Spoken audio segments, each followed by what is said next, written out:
Assets put money in your pocket. Games reflect behavior. They are instant feedback systems. In a time of universal deception, telling the truth is a revolutionary act. Most people fail to realize that in life, it's not how much money you make, it's how much money you keep.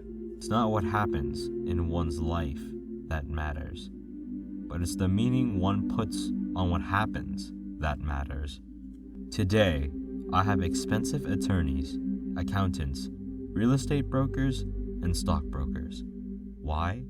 Because if, and I do mean if, the people are professionals, their services would make you money. And the more money they make, the more money I make.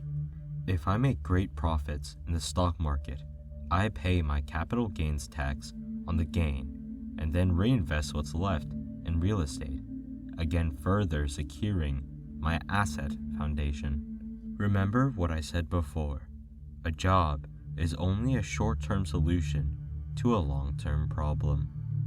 Although we have been successful in our careers, they have not turned out quite as we expected. We both have changed positions several times for all the right reasons, but there are no pension plans vesting on our behalf. Our retirement funds are growing only through our individual contributions. A business needs both a spiritual and a business mission to be successful, especially at the beginning. He could not understand my decision to resign from a career that offered high pay, great benefits, lots of time off, and opportunity for promotion. When he asked me one evening, "Why did you quit?" I could not explain it to him, though I tried hard to. My logic did not fit his logic. Wealth, their education. If people are prepared to be flexible, keep an open mind, and learn, they will grow richer and richer despite tough changes. If they think money will solve problems, they will have a rough ride. Intelligence solves problems and produces money. Money without financial intelligence is money soon gone.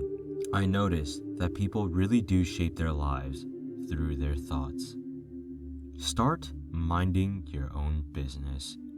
Keep your daytime job, but start buying real assets, not liabilities.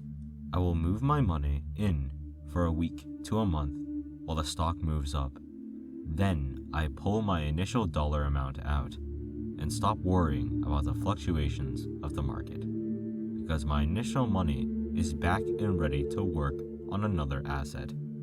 So my money goes in and then it comes out, and I own an asset that was technically free.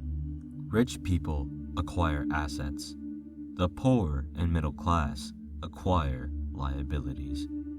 To quote John D. Rockefeller, who said, "I've always tried to turn every disaster into an opportunity."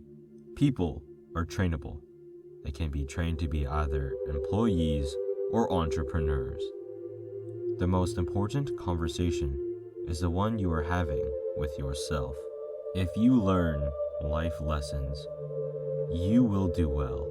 If not, life will just continue to push you around.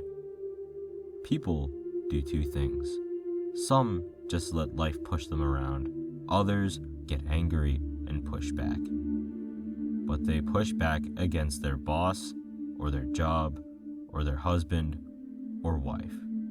They do not know it's life that's pushing.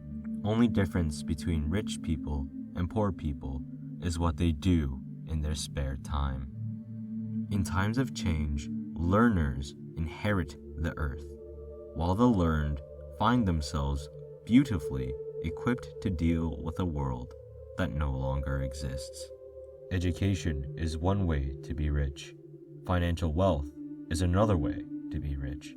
When you research the philosophy behind Prussian education, you will find that the purpose was to produce soldiers and employees, people who would follow orders and do as they were told.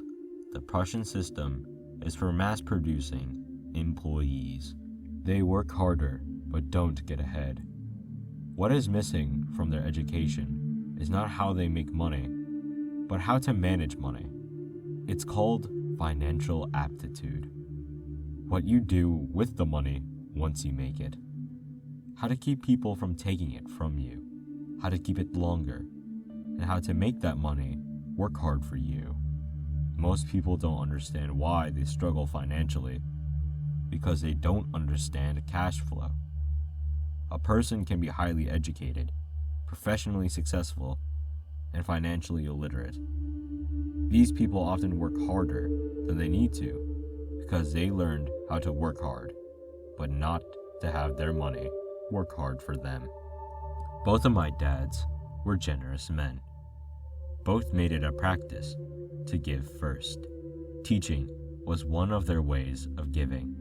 The more they gave, the more they received. One glaring difference was in the giving of money. My rich dad gives lots of money away. He gave to his church, to charities, and to his foundation. He knew that to receive money, you had to give money. Giving money is a secret to most great wealthy families. That's why there are organizations like the Rockefeller Foundation and the Ford Foundation. These organizations designed to take their wealth and increase it, as well as give it away in perpetuality. Entrepreneurs are different, and one of those differences is their ability to operate sanely and intelligently without money. When I'm asked why my real estate will not go down in a crash, I remind them that my real estate holdings are always near jobs that are not affected by stock market crashes. For example, most of our apartment complexes are in major oil industrial cities like Houston and Oklahoma City, or next to hospitals, colleges, and large insurance companies. The price of oil may go up and down, but cash flow from renters keeps flowing. My rich dad, on the other hand, spent his life doing his best to keep his companies from becoming unionized. I would say that life is the best teacher of all. Most of the time, life does not talk to you. It just sort of pushes you around. Each push is life saying, wake up. There's something I want you to learn.